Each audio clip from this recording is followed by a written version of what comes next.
What's up, YouTube, and welcome to Codename Scream. I am that horror guy. And I'm Mel. And please make sure to like, subscribe, and ring the bell for notifications for all things horror. Welcome to the final episode of With Footage Being Found. We are wrapping up the found footage series and wrapping up the series we've been covering to this point. So what are we doing today? We are doing Paranormal Activity, The Ghost Dimension, released October 23rd, 2015. Another Paranormal Activity movie that was delayed. It was originally set to be released October 2014, then was delayed to March. And then was announced finally January that it would be released October of that year and released in 3D. Yeah, because that was the cool thing to be doing at about that time. Yeah. It was directed by Gregory Plotkin, who worked on such films as Happy Death Day, Get Out, and Game Night. And it was written by Jason Harry Pagan and Andrew Dutchman and Adam Robitel, who directed The Taking of Deborah Logan and one of the Insidious films, and Gavin Heffernan, who wrote The Taking of Deborah Logan, which we should cover, because that movie's awesome. Awesome. And again, like all the others, produced by Oren Peli and Jason Blum. Why not? And on budget and box office side, not quite as interesting as it's been, but still slightly interesting. Still good, but not nearly as jaw-dropping whatsoever. We had a budget of $10 million here. Box office was only $78.9 million. So Marked Ones was at that point the lowest one, this being the absolute lowest in the entire series. But still made money. Still made money. Still more money. You know, it still made back its budget and then some, so it's still a success in some way. And if you were to adjust that for 2021 inflation, yeah, it was only a few years ago, but you're looking at $89.6 million. So still a decent amount of money being made here. Yeah. What did the critics and the audience think? Not good. I couldn't imagine why. Critics, 14%. Audience only gave it a 27%. This is getting closer to the lowest I think we've covered. Yep. So we're scraping the bottom of the barrel here at this point. Not a lot going on behind the scenes either with this one. Do you want to just knock out the facts now? We'll knock them out. This film took 45 days to shoot, which is still a fairly short shoot, but long as far as found footage films right. go. But there's a ton of special effects and crazy stuff that went into this. That's where the budget came from. Once we at least see where the budget came from, and we get to see the activity. Exactly. We see the activity and where the budget came from, so good job. And the only other thing I found, it's the first film to show Toby. We see Toby in the flesh. Who cares? Who cares? So this one, we're going to give it a rundown treatment, because that's all it really deserves here. I'm going to provide a link here, as I have been here, in the description below, so you can watch it for yourself. I don't really recommend it. But this one is, this one's kind of a mess. We had it in 3D. We got to see the activity. That's what they marketed this film as. So we have an old school 80s camera that has all these extra little fun focuses on the inside of it that we get to see. That when they use this camera, we get to see what's going on in the house. So we've got the digital camera over here doing its thing, giving us what, you know, you've grown to know and love throughout the series. And then you get the other camera showing you what's really going on. It looks like it gets dumped underwater once or twice here and there. We get the wispy black crap that resembles Toby. And it's following around a family that has a daughter that Toby wants to, again, take another kid, because why not? That's what Toby's good for at this point. And wants to be brought back to life. And this is the child that will do that for them. And we just follow the usual, as, you know, you get to see the activity, but we're actually seeing it. And it's really, like, just underwhelming seeing it from that side. I'm kind of getting ahead of myself here. But, so, you know, rundown, camera that never was in any movie to this point, giving us really shoddy looks at what's going on behind the scenes. And we get to the very end where there is a weird, like, attempt at cleansing of the house, and they trap Toby in it, and then you get a couple different endings again, depending on which version you've seen, and those endings are pretty terrible, no matter which way you snuff them. And we're kind of there. I'm really just kind of going for it, because I just really want to just talk about this. I really don't want to explain it any further than that. I kind of want everyone to see it for themselves, but I don't at the same time. So we know what you thought of it then. oh my god, this is a train wreck. This movie is awful. Flat out awful. I have not been this angry about a horror movie in years. And it's not even the type of awful that's good and because it's so bad. It's bad and it just got worse. We got to a point where if you notice on the wall, there's a little flower drawn on the wall. Mm-hmm. And then they cut away because they show, because we're back to the nights again. Because, we got one movie where we didn't have the nights. And now we're back to seeing the nights again. And about night 4, there's a flower on the wall. And they cut over to another shot. And they go back and the flowers dissipated and turned up on this side of the wall. It's here, then comes down to here, dissipated, and comes back, and it's there again. And then they briefly mention about how she drew with crayon on the walls. You never see it. Night 6, you see crayon drawings on the wall. These crayon drawings, when they open up the portal for her to walk into, that's when you see the lights around it. No, what it is bad CGI. They didn't scrub out all of it. They did a terrible job scrubbing out the CGI. Let's not talk about the CGI in the door frame. You can't use just a still door frame and make a perfect, no. Here's your door frame, and the CGI cuts off right here. So we can kind of see what's going on, but that's the activity going on, is right back there. The only activity going on is the terrible CGI work they did in this movie. And I didn't need to see what was going on. I didn't care to see what was going on. That's what makes found footage awesome. To see this weird, wispy crap coming down and staring at me? Like, no, sorry. I'd rather have Katie looking awesome standing and staring at me. If I'm going to have something staring at me all night, let's have at least Katie staring at me all night, right? No. Absolute terrible. It had nothing to do with anything. It tried to bring in this whole time travel crap, and that was even just shoddy at best. This is the attempt at making Inception, but horror. And just no. Absolutely no. Absolutely terrible. We got to a point that post-movie, not only was I picking out these little CGI flaws, I went as far as to Google the standard length of a chapter on a DVD, because when I was watching the additional endings, it always landed at chapter 12. Where I was looking. And I was like, that's weird because there's supposed to be 9 minutes of additional footage in this version. So I went and looked for, what your average chapter runtime is. There's none, by the way. You can put the chapter as long as you want. As long as it's got just a second of content on it. It can be as long as you want. So, wasted some more time looking up trying to justify this crap of a movie for nothing. So that's where I felt about this. He's so angry. Yeah, I'm passionate about this. This was just, I have not been this offended by a horror movie in a while. And I'm offended in a different sense. Absolutely terrible. Well, you're about to get more offended. Oh boy, don't tell me you liked it. This was my favorite movie in the What? Paranormal Oh my god. All right, franchise. you got some explaining to do.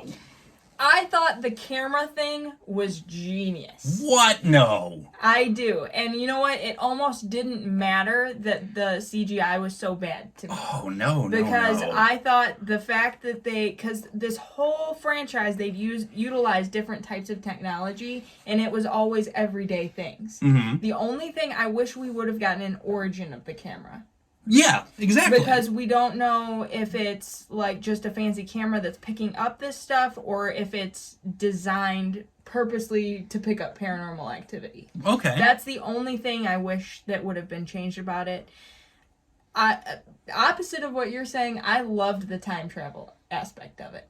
Because when they're sitting in that room and they describe the little girl's room, but this video is old, but they're describing that kid's room that is in the current house. I thought that was cool, but then they started describing what was happening in the room at that time. She's like, there's food and there's brothers. And I'm like, that is so genius. So did they go back in time to grab this camera and shoot these crap-ass home videos then? Because that video camera was nowhere until now. Well, my theory is that all of these events are happening simultaneously. Oh, yeah. Yeah, no, this is definitely, attempting, like I said, it's like the inception of horror films.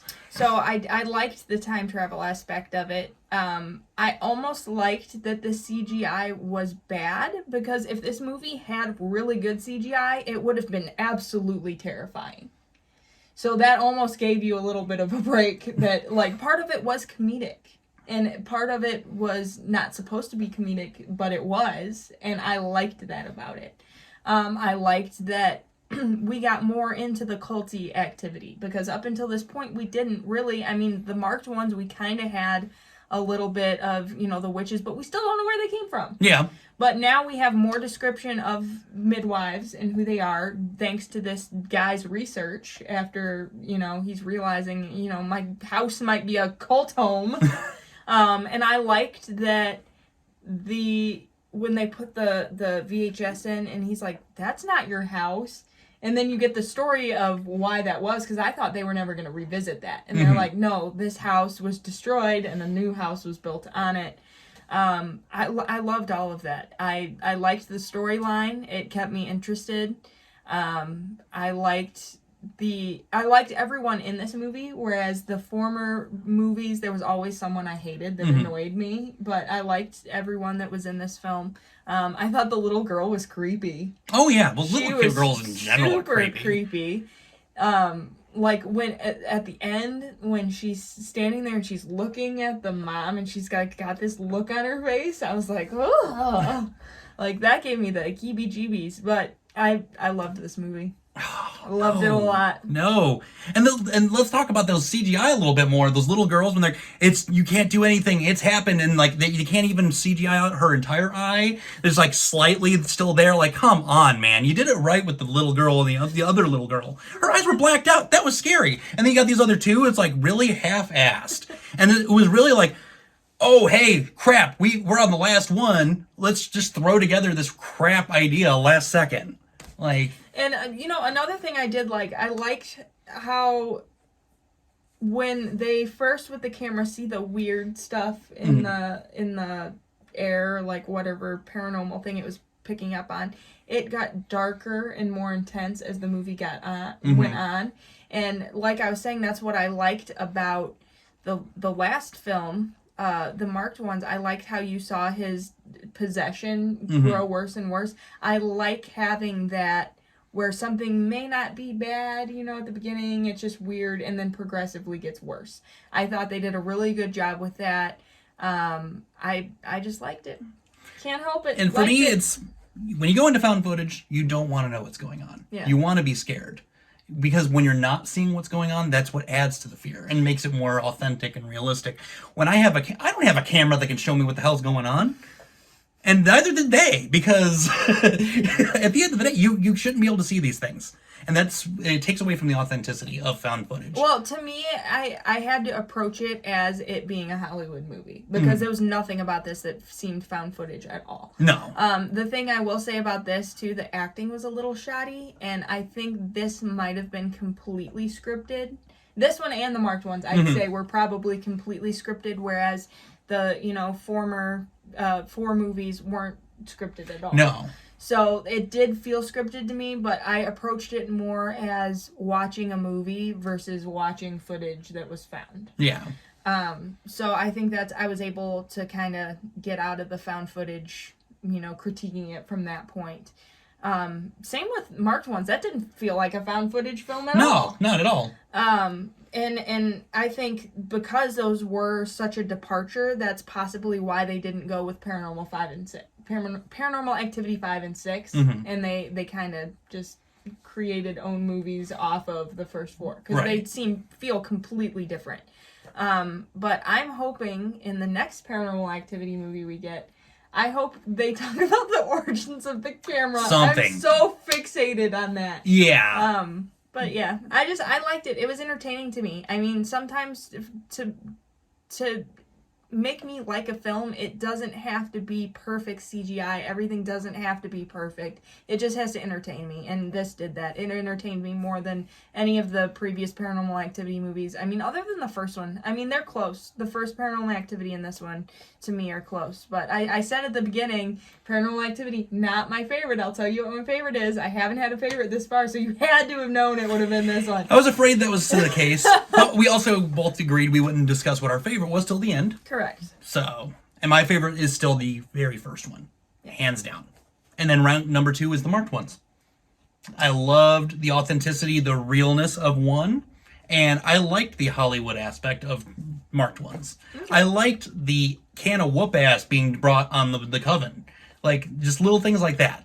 I didn't, I couldn't look past the bad CGI and the terrible script writing and the terrible acting. And that camera was just, I mean, you can get better filters on your phone for $1 than that camera was. That's what I liked about it. And it was so crappy, and I was like, the concept was so cool to me that I think that for me, if you're gonna like a crappy horror film, like Halloween 3, that's a crappy horror film worth liking. Don't like it. You know, that in itself, that's a perfect example of a crappy horror film that's enjoyable and has, you know, some type of longevity. Yeah. Is that where it's like, at least the acting in that, it sucked, but it was expected to suck. It didn't have Michael Myers in it. This, on the other hand, really? At least we can both still agree that Bones was bad. Oh yeah, Bones sucked. Like, and if you haven't watched our review on that, please go back and watch that. If you have a movie you want us to, you know, take a stab at, no pun intended. No. Let us know in the comments, and if you're over, you can join us on Patreon for only $1 a month, and if you let us know what you'd like to see there, it might get a little bit higher of priority on our list versus just in the comments, but still we want to know, so let us know if there's a movie you want us to cover. Yeah, we're rounding out the end of our year here over the next course of the next couple weeks, and would love your guys' input on that. Patrons will get priority on that. So if you're in the Patreon, we're going to have some polls up for you guys to help dictate some of the movies we've actually discussed that we want to cover. And you guys will really help truly dictate the direction of the channel as well as what goes in the content that you're paying for. It's like a choose your own adventure. Yeah, exactly. Hey, didn't they do that with Black Mirror? That was pretty awesome, sure right? did. Yeah. Balderdash or whatever the hell it was called. Yeah. We're doing that too. But yeah. But I guess we could talk about this one a little more if you really want to. She probably would enjoy that. I love it. I unfortunately will not be present for this conversation, but you can sound off in the comments below, message us on Twitter, Instagram, Facebook, or come join us on Patreon and bother us there about it. Whichever you'd like to do, and we can, I guess, talk about it some more. I'm just, no. I'm over this. I've loved doing this series, however. The found footage series was something that was exciting. For me, it's not my favorite subgenre in the horror realm. So to go back and watch some of these was a lot of fun. Except this one. And, you know, like I said, like, I watched Cannibal Holocaust with you. And that was offensive in a whole different way. Yes. Like, and if you haven't watched that, go back and watch that one, because that one was rough. that one was difficult. We still don't have any activity in the comment threads on that one whatsoever. So Yeah. either you guys are just as They're equally as speechless. disgusted as we are, or you don't know if you should. Well, go ahead if you'd like. But, so yeah, as we said, we're going to be rounding out the rest of the year here. What do we got coming up here in the next couple videos, though? Well, we are going to be taking on Perfect for the 4th of July season. We're going to be talking about the Purge movies. Yeah. And we're going to be going through all of those, including the new Purge movie that is coming out shortly, which we are both super excited about. Yeah, July 2nd, the Forever Purge is coming. You guys will be seeing a trailer react here soon for that, as well as a review following the release of that film. Yep. And following the Purge movies, we're going to be going back in time a little bit and taking on some 80s movies, so... There won't be any shitty CGI there, though. No. Just trust me. No. I don't have those type of skills. I may be mocking those skills. I don't have those skills. But I know if I did, it wouldn't be that crappy. Yeah. So. We picked out some good ones, though. So I'm excited about this. Oh, yeah. We got some month. bangers set up for you. Got some classic body horror films in there. Some controversial, political-driven horror. A lot of fun coming up around the corner here. But thank you for joining us for another series closeout. It's the second series we've closed out next to Slash-a-thon. So thank you guys for everything you've done to this point to help us out. Make sure to tell your friends, like, subscribe, ring the bell, share it where you can. We already do that as well. You know, help get this thing a little bit bigger, and we'll have some more fun along the way. So with that being said, scary later, you two.